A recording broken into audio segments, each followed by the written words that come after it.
Okay, so మీరేమైనా అడగాలనుకుంటే ఎవడే సుబ్రహ్మణ్యం గురించి ముందు అడగొచ్చు.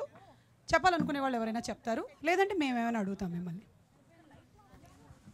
ఈ ట్రైలర్ చూశాక ఒకటే క్వశ్చన్ వచ్చింది నాకు, కాలింది బాగా నాకు.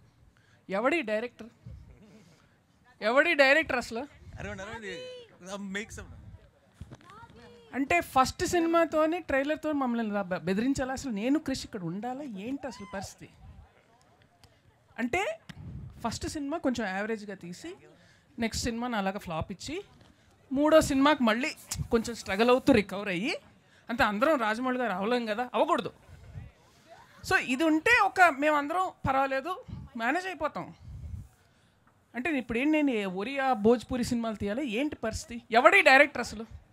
ఓసారి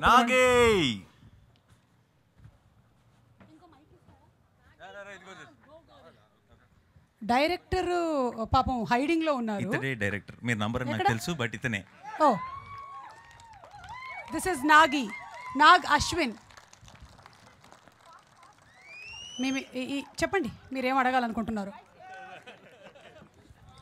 I'm very upset, very jealous, very angry, and I hate you.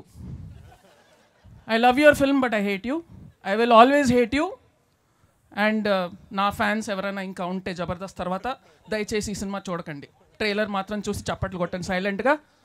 And all the best. ఏంటండి మిమ్మల్ని పాజిటివ్ ప్రమోషన్ నాకు తెలియదండి, లోపల ఉన్నది చెప్తున్నాను. ఇప్పుడు ఏంటి ఒరిజినల్ అందులో క్లారిఫికేషన్ కావాలా? ఇంత కోపంగా ఉన్నప్పుడు దయచేసి వద్దు. What are you feeling? Who are you? మళ్ళీ మీరు కూడానా? ఎస్, పైన ఆల్రెడీ అడిగి నేను మాట్లాడను, క్రిష్కి ఇస్తున్నాను. నేనేం చేసినా అన్నిట్లో బెస్ట్ ఉండాలనుకున్నాను. సిటీలో costliest house, super rich gorgeous fiance, నా లైఫ్ పర్ఫెక్ట్గా ప్లాన్ ప్రకారమే సాగుతుంది అనుకున్నాను. అప్పుడు వాడు వచ్చాడు.